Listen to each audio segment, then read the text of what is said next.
A decision the Philadelphia Eagles need to make before the 2026 season could rewrite the record books of professional football in a way no franchise has ever done.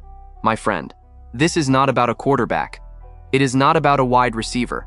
It is about the most brutally physical and most underrated position in the entire sport, and about a player who in just 3 NFL seasons has become the strongest argument any analyst can make to justify a number that 2 years ago seemed impossible to reach for a defensive tackle. Athlon Sports published an analysis placing the Eagles at the center of the most expensive contract extension decision in the history of the position, and the number being projected is going to change how the entire league thinks about what an elite defensive tackle is worth. What ESPN's analysis projects as the annual value of the contract the Eagles need to offer, how that number compares to the current record at the position, and what it would mean for the financial history of the NFL. Why the presence of another elite defensive tackle on the roster makes this decision even more complex than it appears at first glance, and what 3 years of career numbers reveal about why the franchise has no real choice but to pay this price. You are going to understand all of it right here. If you are a true Eagles fan, hit that like button and subscribe right now, because this decision is going to define the financial future of this franchise for the next 5 years. There are players who arrive at the contract extension market and the discussion is whether they deserve the top of the position. And then there are players who arrive at the extension market and the only real discussion is how far above the top they deserve to be.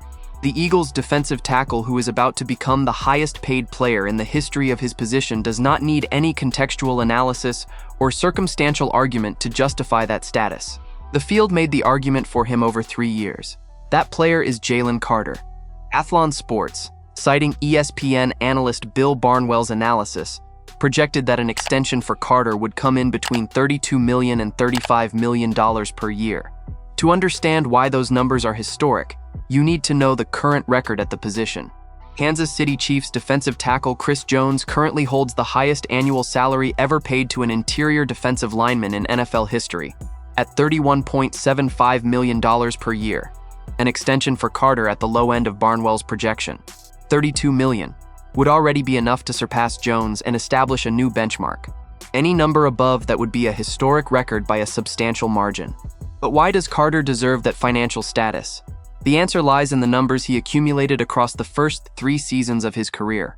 From 2023 through 25, Carter recorded 108 tackles, 13.5 sacks, 25 tackles for loss, 37 quarterback hits, 21 hurries, and 58 total pressures. For a defensive tackle who is surrounded by blocker attention on virtually every snap of his career, because opponents simply cannot double-team a defender of the caliber of Jonathan Greenard and Nolan Smith simultaneously, those numbers are extraordinary. Pro Football Focus gave Carter a pass rush grade of 78.7 in the 2025 season, ranking him 9th among interior defensive linemen across the entire league. But the pass rush grade alone does not capture what Carter means to the Eagles' defense. He is the kind of defensive tackle who creates space for the players around him with the same consistency with which he generates pressure on his own. When you play on a line next to a defender who on every single snap requires double-team attention from blockers, you as the player alongside him receive opportunities that simply would not exist in a different context. Greenard is going to benefit from Carter. Smith is going to benefit from Carter. Vic Fangio himself built his pressure philosophy around the kind of blocking problem that Carter represents. The financial situation the extension decision places on the Eagles is more complex than Carter's number in isolation suggests, and that is exactly where the Athlon Sports analysis adds the dimension that any intelligent Eagles fan needs to understand. Jordan Davis is locked into the roster through 2029 on a 3-year, $78 million contract. Davis is one of the best run stoppers in the league. When healthy, he is the kind of nose tackle that any elite defense wants at the center of the line, because he simply does not move regardless of how many blockers are directed his way. Having Davis and Carter together on the interior line is one of the rarest defensive advantages any franchise can possess. But that rarity has a cost. If Carter signs for $32 to $35 million per year, and Davis continues on his $78 million total contract, the Eagles would have 2 interior defensive linemen absorbing more than $46 to $48 million per year against the salary cap. For a league where the 2026 cap sits at $301.2 million per team, that is an internal commitment of approximately 15% of the total available at just 2 positions on the interior defensive line. It is a level of investment that demands the return be absolutely consistent and championship-level impactful to be justifiable. The question Barnwell raises with precision in the ESPN piece is the one that defines everything. Does the franchise believe Carter's production impacts the team enough to justify this price? And the answer the Eagles publicly communicated by exercising the fifth-year option on Carter's rookie deal for 2027 is a clear signal that yes, they do. You do not exercise the fifth-year option on a player unless you are convinced you are going to pay for the long-term extension. Exercising the option was the implicit declaration that Carter is part of Philadelphia's plans for the near future. The extension is the logical next step in that sequence. The timing of the extension is the variable Barnwell highlighted with a certainty that any observer of Roseman's behavioral pattern will immediately recognize. Given the Eagles' aggressiveness in signing young players to contracts, expect it to happen before the start of the 2026 campaign. That is the language of someone who knows how Roseman operates. The Eagles' general manager does not wait for a contract to expire before making a decision.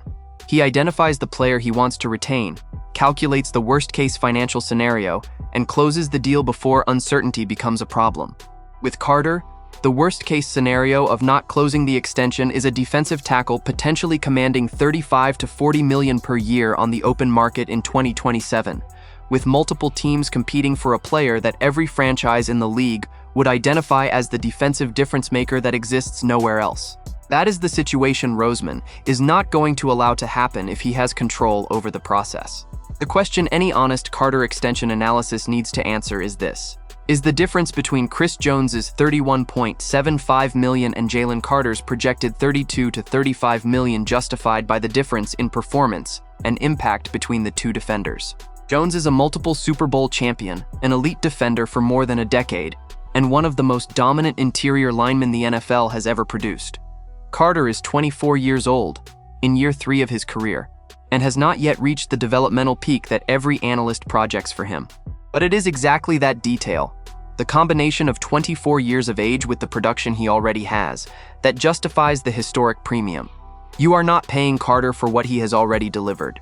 You are paying for what he is going to deliver over the next 5 to 6 years, when most analysts believe a physically and technically complete defensive tackle like him will be at his absolute peak. Roseman built this franchise around the principle of paying the elite at the right moment, before the market sets the price for you. Cooper DeJean is going to be the highest paid cornerback in history when his extension happens. Quinion Mitchell will follow. Carter is going to be the highest paid defensive tackle in history. These are the 3 defensive investments that define the future of this franchise. And the Carter extension could be the first to arrive, before training camp even opens in 2026. With ESPN's analysis projecting between $32 and $35 million per year for Jalen Carter, a number that would break Chris Jones's current record with the Chiefs, and the Eagles being described as a team that will act before the season begins, do you think this deal happens before September? And does the commitment of having Carter and Jordan Davis together absorbing $46 to $48 million per year on the interior line represent the kind of investment a championship franchise can sustain? Or does it create a real financial risk for the upcoming DeJean and Mitchell extensions? Leave your opinion in the comments. Don't forget to hit that like and subscribe to the channel. I'll be back later with the latest Eagles news.